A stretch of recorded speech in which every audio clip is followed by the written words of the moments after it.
আমাদের প্রিয় আইন শৃঙ্খলা রক্ষাকারী বাহিনী সহ আজকের এই প্রোগ্রামের সভাপতি, উপস্থিত সম্মানিত নেতৃবৃন্দ, সাংবাদিক বন্ধুগণ, আসসালামু আলাইকুম রহমতুল্লাহ।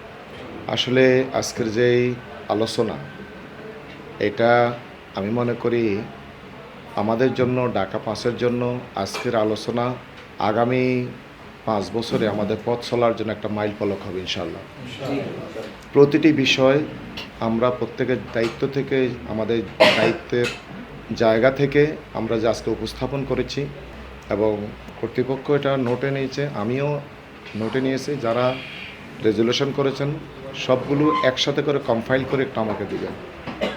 আপনি ডিসির কাছ থেকে আমি একটা কম্পাইল পাবো, আমাদের নেতৃবৃন্দের কাছ থেকে একটা পাবো। তো দুইটা মিলে যদি কোনো গ্যাপ থাকে সেটা আমরা দেখব। দুইটা মিলে একসাথে চূড়ান্তভাবে একটা কম্পাইল হবে এবং উপস্থিতি সহ আপনারা এটা দিবেন। তৃতীয় যে কথাটি বলবো সেটা হচ্ছে, আসলে আমরা বাংলাদেশে 18 কোটি মানুষের বাংলাদেশ, আমাদের 4,19,996 জন ভোটার, কিন্তু এখানে শুধু কি ভোটারের বসবাস, কয়েক লক্ষ মানুষের বসবাস। কে আমাদেরকে ভোট দিয়েছে, কে ভোটার, কে নন ভোটার, এটা আমাদের কোনো জানার বিষয় না। যারা আমাদের এখানে বসবাস করেন তাদেরকে সুরক্ষা দেওয়া, তাদেরকে আইনি সাপোর্ট দেওয়া, তাদের জান মালের নিরাপত্তা, তাদের সম্মান মর্যাদা রক্ষা, এটা হচ্ছে আমাদের দায়িত্ব।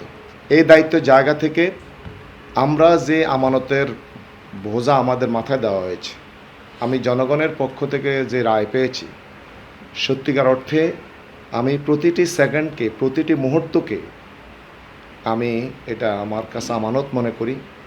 আমার মাধ্যমে কোনো ব্যক্তি কষ্ট পাবে, এটা আমার হৃদয় রক্তক্ষরণ হবে।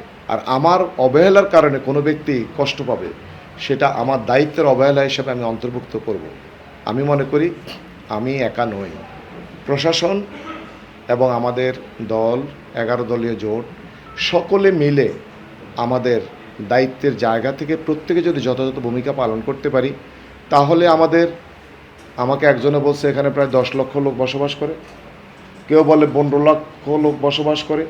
যত লক্ষ লোকে বসবাস করে পরিসংখ্যানে আছে, সকল মানুষের জান মাল, ইজ্জত আবরু, নিরাপত্তা, তাদের শান্তি শৃঙ্খলা রক্ষা এবং নিশ্চিত করার ক্ষেত্রে আমরা সকলে একটা সমন্বিত টিম হিসেবে কাজ করব ইনশাআল্লাহ। তো সেই ক্ষেত্রে প্রশাসন আজকে যে আন্তরিকতার সহিত আমরা যে বিষয়গুলো আলোচনা করেছি এবং ডিসির যে দৃঢ়তা, কমিটমেন্ট, আমি মনে করি ডিসি এবং ওসি বিন্দু এবং আপনারা যারা এডিসি যারা আছেন, আপনারা মাঠ প্রশাসনে যারা কাজ করেন, আপনারা আপনাদের জায়গা থেকে 100% আমাদের সাপোর্ট পাবেন। আমরা যে কমিটমেন্ট দিয়ে এসেছি, 1 সেকেন্ডের জন্য আমি সেই কমিটমেন্ট থেকে নড়ব না। আমার জীবনের উপরে যদি হুমকি আসে, এগুলো আমি ডোন্ট কেয়ার। আমার জীবনের নিরাপত্তা দিবেন একমাত্র আল্লাহ সুবহানাহু ওয়া তাআলা। আমি 15.5 বছরে 9 বার অ্যারেস্ট হয়েছি। আমি কতবার রিমান্ডে এসেছি আমার মনে নেই। আমি প্রায় 3 বছর উপরে জেলে ছিলাম এবং যাত্রাবাড়িতে আমি 5 আগস্টের পরে আমি থানায় গিয়েছি কিনা আমার জানা নেই। একবার এসির কাছে গেছি মনে হয়। আপনি আসার আগে যিনি গেছেন ওসি, ওনার সর্বশেষ বক্তব্য হচ্ছে সবাই এসেছেন কিন্তু আমার কাছে কামাল সাহেব আসে নাই। উনি দীর্ঘদিন তো এখানে কাজ করেছেন। আমি হচ্ছে আমার কাছে প্রয়োজন মনে করি না আমি যাওয়ার, কারণ ওনারা তো কাজ করছেন, ফাংশন করছেন, ফাংশন না করলে না আমার যাওয়া দরকার। সেই ক্ষেত্রে আমি 100% এই প্রশাসন যারা আছেন, আপনাদের নিরপেক্ষতা, আপনাদের আন্তরিকতা, আপনাদের যে সাহস, মনোবল, এটা আমি আপনাদের প্রশংসা করি। আপনারা ভূমিকা রেখেছেন, আপনাদের ভূমিকার কারণে আমরা একটা সুন্দর নির্বাচন আমরা পেয়েছি এবং আগামীতেও আমি মনে করি সকল দল, মত, ধর্ম, বর্ণ নির্বিশেষ সকলের ঊর্ধ্বে উঠে আপনারা আপনাদের জায়গা থেকে নিরপেক্ষ ভূমিকা পালন করবেন। আমার নামে অথবা আমাদের দলের নামে অথবা অন্য দলের নামে যিনি যেখানে অপরাধ করবেন, তার কোনো দল নেই।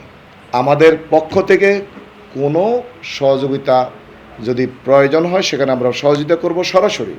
কিন্তু আমার নামে অথবা আমাদের দলের নামে অথবা সংগঠনের নামে যদি আপনাদের কাছে কোনো সহযোগিতা চায় কেউ, সে দলগতভাবে বিবেচনা না করে আইনের মাধ্যমে আপনার বিবেচনা করবেন।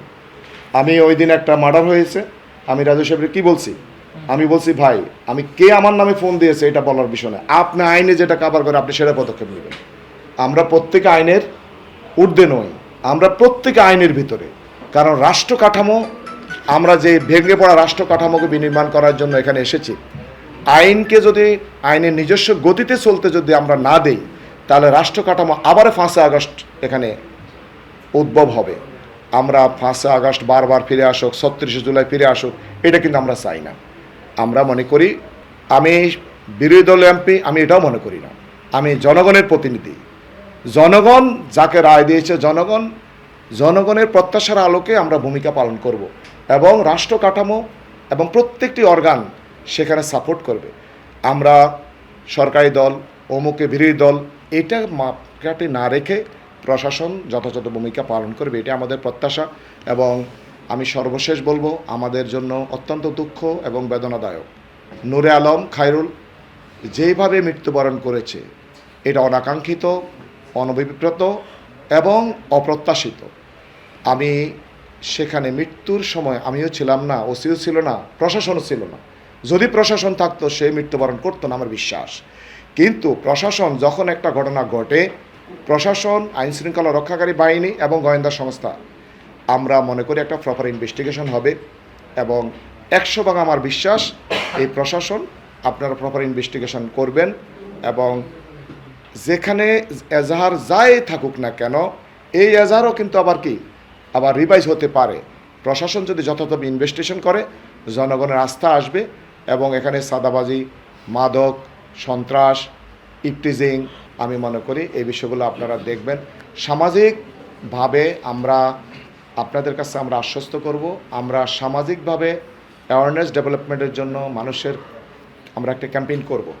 আমরা আমার পক্ষ থেকে একটা চিঠি দিব আমি সকল মসজিদের ইমামদের উদ্দেশ্যে, সমাজের স্টেক হোল্ডার যারা আছে, পঞ্চায়েত যারা আছে, সকলের কাছে আমার একটা বার্তা আমি দিব এই রমজানের মধ্যে।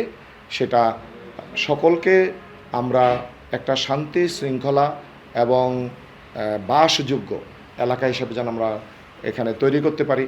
এখানে আমি গত কয়েকদিন আমারও নিজেরও কয়েকটা মানে ইনফরমেশন, সেটা হচ্ছে আমাদের ডাম্পিংয়ে এখানে যে আগুন এবং ধোঁয়া, এর কারণে এলাকাবাসী আমাকে লিখিতভাবে দিয়েছে। এই বিষয়টা আপনারা দেখবেন। আমি পরিবেশ মন্ত্রণালয় এখানে উপদেষ্টা এসেছেন, আমি তখন কথা বলেছি, এখানে আশেপাশে যতগুলো বাড়িওয়ালা এখানে কোনো ভাড়া থাকে না, আর যারা বসবাস করছেন, যারা ইনভেস্ট করছেন, যারা এখানে বাড়ির মালিক, তারা সবাই অসুস্থ। তারপরে হচ্ছে এখানে রিরোলিং মিল আছে, এই রিরোলিং মিলের ধোঁয়ার কারণে আশেপাশে পরিবেশ নষ্ট হচ্ছে। সেই ক্ষেত্রে আইনের যেটা আছে সেটা আপনারা পদক্ষেপ নেবেন। আমাদের পক্ষ থেকে আমরা আপনাদের সাপোর্ট করব। আজকে অনেক কথা হয়েছে, আমি যারা এখানে এসেছেন আমার পক্ষ থেকে ধন্যবাদ এবং যারা শুনছেন আমি সকলকে প্রতি কৃতজ্ঞ। আমি আগামীতে আমাকে যে কোনো ন্যায়সঙ্গত কাজে আপনারা পাবেন। সকলকে ধন্যবাদ। আসসালামু আলাইকুম। গ্যাসের সমস্যাটা হচ্ছে এটা ন্যাশনাল প্রবলেম, এটা আমাকে আপনাকে বলতে হবে। এটা নিয়ে আমি কাজ করছি। আমাদের ইঞ্জিনিয়ার তমিজউদ্দিন সোহরাওয়ার্দী, উনি গ্যাস বিজনেস করেন অলরেডি, ওনার বিজনেস অনেকগুলো বিজনেস। এই রাস্তা যে ব্লক করে, এই রাস্তা ব্লকের বিষয়টা আসলে আমি গতকালকে ওয়াসার চিফ ইঞ্জিনিয়ার আমাকে ফোন দিয়েছেন, আমার সাথে বসবেন, ওয়াসা গ্যাসের কর্তৃপক্ষের সাথে আমরা বসবো। এই ক্ষেত্রে রাস্তা ব্লক, এটা তো জনগণের একটা ভোগান্তি, আসলে বাস্তব। এখন গ্যাসের সমস্যার সমাধানের জন্য আমরা উদ্যোগ গ্রহণ করব। আল্লাহর হস্তে প্রত্যেক পক্ষকে আপনারা একটু বলবেন, একটু ধৈর্য ধরেন, আপনারা অনেক কষ্ট করেছেন, অনেক সাফারার। এখানে অবৈধ লাইন ডিসকানেক্ট করার ক্ষেত্রে এক্ষেত্রে গ্যাস কর্তৃপক্ষ প্লাস প্রশাসন ওনারা ব্যবস্থা নেবে। অবৈধ লাইন কিভাবে কমানো যায়, অবৈধ লাইনের কারণে বৈধ লাইনওয়ালারা গ্যাস পাচ্ছে না, এটা হচ্ছে একটা গুরুত্বপূর্ণ পয়েন্ট। তো সেক্ষেত্রে প্রশাসন হেল্প করবে এবং আপনারা যারা দায়িত্বশীল আছেন, এখানে নেতৃবৃন্দ আছেন বিভিন্ন দলের, আপনারা একটু ধৈর্য ধরতে হবে। এই হঠাৎ করে যদি আপনার রাস্তা ব্লক করে ফেলেন, রমজান, ঈদ সব কিছু মিলে আসলে এটা একটু বিব্রতকর অবস্থা হবে। আমরা ইনশাল্লাহ এটা কাজ করব, এটা একটা রেজাল্ট বের করবো ইনশাল্লাহ। ধন্যবাদ। আমি আপনাদেরকে আশ্বস্ত করতে চাই, আমরা যতদিন আছি সব সমস্যার সমাধান আমরা করতে পারবো না, এটা যেমন সত্য, কিন্তু সমস্যা আমার সামনে আসলে আমি অ্যাড্রেস করব না, বসে থাকবো, এরকম ঘটনা ঘটবে না। এটা আশ্বস্ত করতে চাই সবাই। আমি তো বললাম, আপনারাও বলছেন যে সব সমস্যার সমাধান আসলে করা সম্ভব না। আর Jatrabari, Demra, prime town area, আমি আগে ডিসি লালবাগ ছিলাম, এখানে মামলা হয়তো 120টা, আর এখানে শুধু যাত্রাবাড়িতে 120টা মামলা। তা আপনারা বোঝেন, রিপোর্টিংয়ের লেভেলটা বোঝেন। তো আমি আবারও আপনাদেরকে বলবো যে যে কোনো তথ্য, যে কোনো অপরাধের তথ্য আমাদেরকে দেন, আমরা ব্যবস্থা নিব।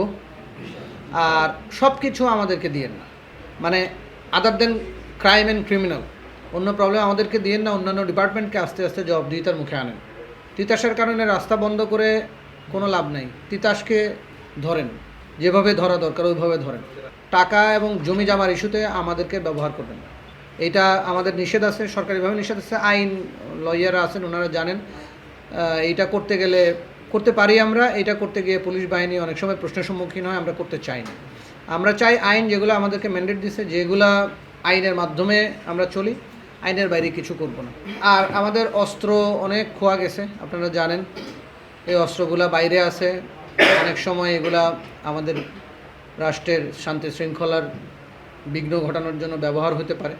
কারো কাছে যদি তথ্য থাকে আপনারা আমাদেরকে দিবেন, তথ্যের ভিত্তিতে কেউ যদি এসে জমা দিতে চায় জমা দিতে পারবে, কোনো সমস্যা নেই। জমা দিলে তো পুরস্কারের ব্যবস্থা আছে, সরকার অলরেডি করছেন। এটা আপনারা একটু কান খাড়া করেন। কান খাড়া করা মানে আপনাদের চোখ এবং কানকে যদি আপনারা করেন, কিছু তথ্য পাবেন, আমাদেরকে দেন, আমরা এগুলোকে উদ্ধার করে আমাদের সরকারি সম্পত্তি নিয়ে আসি।